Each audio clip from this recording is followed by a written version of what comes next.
What's going on, guys, and welcome back to the Touchdowns to Home Runs podcast. My name's Bernie. I hope that your day is going very well wherever and whenever you're watching. We're really excited about today's episode because we have a very special guest. So sit back, relax, and enjoy the show.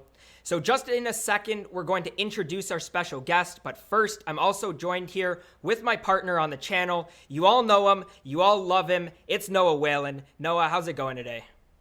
I am doing great today. Thank you, Bernie. And this is our second ever interview ever. First time around, we had Tyler Booker, offensive lineman from IMG Academy. Now we got another guy who's going to be going to a Florida school. But this is a big college. We got a Florida State commit, Mitch Bratt. He's playing on the baseball team. He's an amazing baseball player, and we're going to talk to him today and just see what it's like to be a baseball player going to a big school like Florida State. Yeah, so as Noah sort of mentioned, we're joined here today with Mitch Bratt, the 6'1" left-handed pitcher from Newmarket, Ontario in Canada, who just recently also committed to Florida State University. First of all, Mitch, thank you for doing this and congratulations on your commitment to Florida State. Hey guys, thank you. Thanks for having me on. I really appreciate it. Anytime. Second ever, we are honored to be here. And if our channel ever takes off, you're always going to be able to say, we're always going to be able to say, when you make the MLB someday, because we know it's going to happen, we're going to be able to say that we had Mitch Bratt on our show. So you've been a verbal commit for some time now to Florida State, but what does it mean to sign a letter of intent for people that don't know the difference between being a hard commit and a verbal commit and then actually signing that letter of intent? Yeah, so the biggest thing I'd say was it was a huge relief once I put the pen to the paper and made it official. Like, it was big weight lifted off my shoulders because you tell everybody, you're like, yeah, I'm committed to Florida State, and it's verbal right now, so a bunch of stuff could fall through. They could have pulled the scholarship away, but now it's set in stone and set in place. So it's great though. Like, I love it. And then so to explain like the differences is like when I sign, I can't pull out of that scholarship anymore. But before, the Florida State coaches could have took my scholarship away if I didn't develop properly and stuff like that. So I know that you've touched on it on other interviews, and I know you've gotten a bunch of other offers, I'm sure, from some really good Power 5 schools. But what was it that really made you want to commit to Florida State? One of the biggest things was they always have had a great tradition. Like, for example, the past 40 years, I want to say, they've had 40-plus wins consecutively for the 40 years. So I really just wanted to get in that program and hopefully can keep that tradition alive.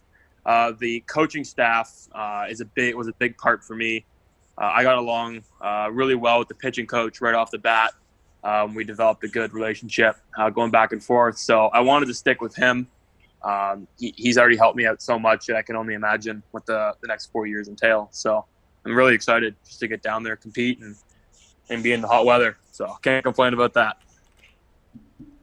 So Florida State's recruiting class right now, the Seminoles come in at number 6 for baseball. What's it like going into a program with such high-level expectations and everything? Because obviously their expectation, I'm guessing, is Omaha or bust. So what's it going to be like going into a program with such high expectations and how you want to help them get to that goal? The biggest thing's going to be is I'm going to go in there and just compete my butt off. Like, I know it's going to be tough. There's going to be guys who are better than me down at Florida State. But if I compete and keep getting better, get that 1% better every single day, I feel like I'll be able to compete for either a starting rotation spot or just work my way into the rotation. So, yeah, that's really about it. And just let me think here. No, that's really about it, I'd say. So you would say that like the conference level of competition, all of that like really obviously factored in your decision, right? Yeah. I'm going to an ACC school who's always been at the top, and they always do well, always taking runs to Omaha. I feel like that's another spot where I want to be, because you want to be in a program that's going to have a winning tradition and just battle every day in and out. Another thing, even if it's just like inter-squad games that we're playing, it's still really high-end competition. So it's just, I feel, just getting better as much as you can and as best as you can. So I'm preparing myself like right now as we speak, just training as much as I can at home or in the weight room, and just preparing myself when I do get down there on campus. I mean, that kind of leads us to sort of what we wanted to ask next, which was it's not an easy, grade 12 years sort of with all the COVID and stuff. And it sort of made your last year in Canada in terms of baseball a little bit different. But what has sort of all the training and stuff looked like for you? Like, has it changed at all? Yeah, so it's a bunch more like right now, especially during quarantine over the past few months. It's been a lot more body weight type of thing, just because I have limited weights at my house, and we couldn't really get into the facility. So I've been doing just a bunch of like hit circuit workouts, a bunch of high reps, high intensity workouts. But hopefully our facility is going to be opening back up in the next few weeks or days or so. So fingers crossed I can get in there and then get right after it in the next few days. So for the people at home just wondering what it's like to be a D1 athlete, especially going to a Power 5 school, what does it look like training for you in regular times before COVID and everything? How is it like? Like, how many times a week?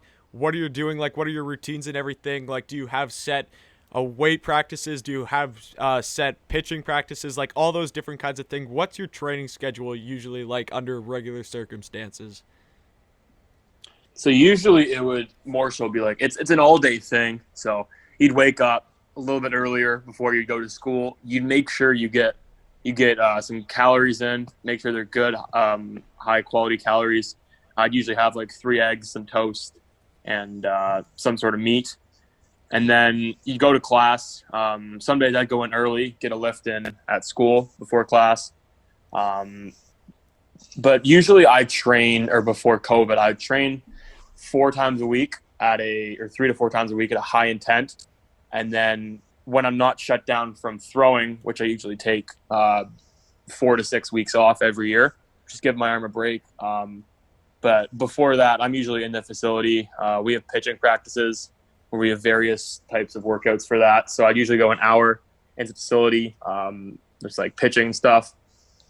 And then we'd hop in the weight room for an hour and a bit.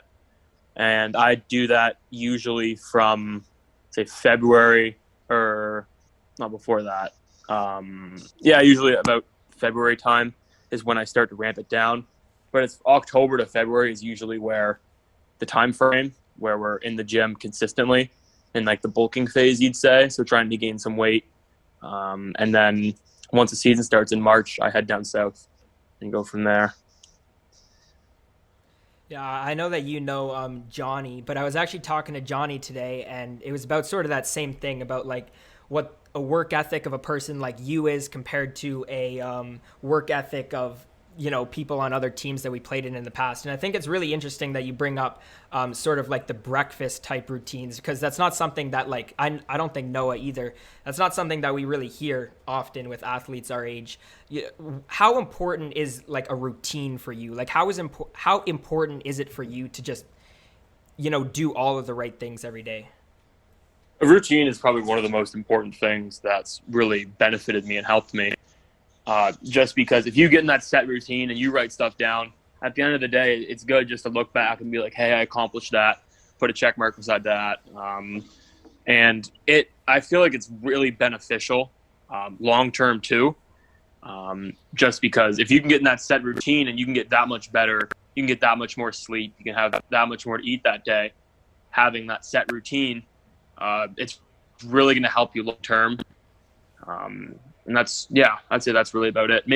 My biggest things are make sure you get enough sleep, make sure you eat enough like periodically throughout the day, drink enough water, make sure you get a good lift in, and recovery at the end. Yeah, that's something that a lot of people, when they look at athletes, they think that it's all work, sport specific and everything, like what you do in the weight room. There's a lot of stuff that they don't see, which is what you do at home, how you prepare to go to sleep, what you eat in the morning and everything. I mean, I wake up, I eat 2 Eggos every morning. Like, that's obviously not going to get me to the MLB and everything like that. So you got to do stuff that just other people don't see. It's that little extra stuff that's going to take you to the next level. And just like I said, or you said there, getting in a routine, getting into something that's doing it constantly, that's going to get you to that level that you want to be at. So what's it like being a Canadian going to American school? Like, have you been to Tallahassee yet? Have you been on campus and everything? Because we'd love to hear just like what's different about American baseball than Canadian baseball. It's huge. Like you hear people talking about like, oh, the Americans are so much better and everything like that. So I was fortunate to go down on my official visit last September, and then I committed shortly after. I verbally committed shortly after. But going down there, it was great. Like the campus, I loved it. It was beautiful. And just going to those practices, because they had a few practices when I was down there, like the compete level on some of those guys is just crazy, and how developed and how good they were.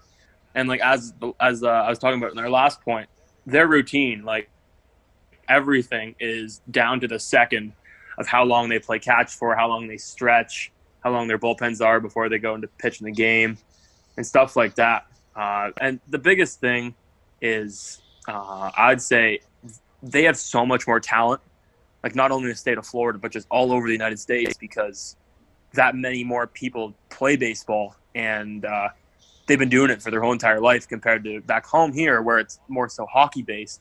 Everything's baseball based down. And especially the schools in the area too. Even for like out of conference games, they're all like an hour, 2 hours, 3 hours just outside. So it's great though. I'm really excited to get down there. Have you yourself been able to play tournaments this year or showcases in the States, or has all that sort of been canceled because of COVID? So at the beginning of this summer, I was invited to quite a few events to play for the like Boston Red Sox scout team and the New York Yankees scout teams in various tournaments. But just with COVID stuff and the 14-day quarantine rule, I was unable to go. And then later on in the year, I want to say it was early October, I was able to go down to Texas for an event that I pitched in, and then I flew over to Fort Myers to play with the Toronto Blue Jays scout team in one of the bigger tournaments in the States that year. That's just, it's so impressive. Just, yeah, like congratulations. Like all that's just. Like that's something we've been playing on like the Markham Mariners and the Newmarket Hawks our whole lives. And just like hearing that going and playing for like, oh, I just went and played for the Yankees or the Red Sox or the Jays or whatever MLB team it is. That's just, you've got to be like, you know what, this dream I've been chasing for so long, because so many kids, it's always like, oh, I want to make the big leagues or whatever. You're actually getting in these like programs and everything. Like you are being associated with the team, and that just has to feel different. Like, what does that feel like playing with those scout teams or whatever? It's a big honor. I feel like you represent more than just yourself. You got the club team on your chest right there. So I'd say the biggest thing is just remain humble. Like you don't want to be that guy who's like, hey, look at me, look how good I am and stuff. You remain humble. Just remain true to yourself and true to your values and stuff. But yeah, I'd say just stay with the process, because you don't want to get that big of a head and just be like, I don't want to plateau, right? You know what I mean? You got to keep pushing yourself. You got to keep wanting it, while staying humble at the same time. You sort of touched on it there about the staying humble, but I mean, like Florida State's coming up. I know that the MLB draft is something that's going to be down the line. Like, is that stuff that you think of, or are you always just sort of thinking about working on the next thing or the next game tournament? Yeah, the draft is always in the back of my mind. It's really intriguing just to be able to talk to those specific pro teams that I've been able to talk with, and like what they have to offer compared to Florida State or vice versa. There's pros and cons to everything, especially going pro or going to Florida State. So I just got to weigh my options, and however my family decides it, and my advisor will discuss over certain things, and then we'll make a decision upon that once the day comes. So at Florida State, just because I'm curious or whatever, I don't know how big you are into college sports and everything, but is there a certain team or something like that you like can't wait to go to their facilities and play them? Like, is there a team? I know you play in the ACC, so you're going to be playing teams like Miami. You're going to be playing the North Carolinas, the Dukes, Virginia, Clemson, all the schools like that. Is there any school in particular that you're like, yeah, I'm going to have that game circled on my schedule? Um, I'd say like Ole Miss. Ole Miss, yeah. Like I've gone on YouTube before, and just if you look up their facilities, their baseball facilities, they are top notch. They just don't get any better. So it would be really interesting just going down there and just looking around and be like, wow, this is beautiful. Or even like in conference, if we went to play Duke, obviously you'd want to go and check out their basketball facilities and their stadium there, just because how much like heritage and stuff they have there, and the people who've gone through that program. It's really special.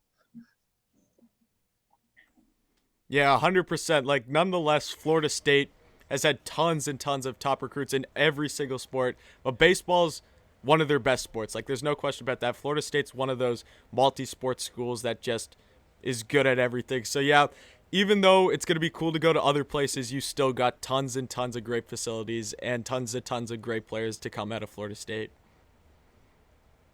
Yeah. When I went on my visit, I was fortunate enough to like go in their clubhouse, and they have a trophy room in there. They have like some video room, like a athletic therapist is in there. So in the weight room too, they have a weight room that's like in the stadium. So it's all accessible, which I really liked. It's all in one area, so I don't got to bounce around from different complex to the other. It's all in one center location, which is what I was looking for. I don't know how much you can touch on this, but I know you're draft eligible in 2021. Has sort of all the COVID stuff affected the way that you're looking at the draft right now? I feel like it's affected me. I don't know if I'd say it's changed my outlook on it, just because I haven't had the same exposure as, say, the average kid who was in Florida has, just because everything's still open down there, and they were able to have all those different workouts and stuff that I was invited to, but just couldn't cross the border at that set time. So obviously they have more exposure, but I feel like I've put myself in a position and will continue to just develop and then see how either the draft goes or if I do go to Florida State. Yeah, so just touching on MLB draft and everything like that, speaking about MLB players and everything, who's the guy in the league right now or even before that is a retired player that you really look up to, or even in college or something like that? Who's a player that you really look up to and like love their work ethic and just want to try to mimic yourself towards them? I'd say I replicate myself after like many different pitchers. An older one, I don't know if you know the name, Barry Zito. I'm a big fan of his curveball. I feel like we've got similar movement on it, so I've really broken down his mechanics and stuff. I am a big fan of John Lester. Like back when he was in his prime, he was just so dominant because he could put the ball wherever, whenever he wanted to, and he could just execute at any time. And I feel like if I progress, I'll hopefully someday be in the same situation that he's in. But he's put a lot of work in. Another player who I just admire how much work he puts in is Trevor Bauer. Oh yeah, I felt like that was coming. You see his vlogs all the time, but he's really showcasing how much work it takes, because people only see it on the like when they're on the diamond, but like no, there's so much recovery and so much work that he's shown kids like younger kids even like how much it takes and how hard they actually have to work to get there, right? So that's one of the bigger things that I've taken away from him.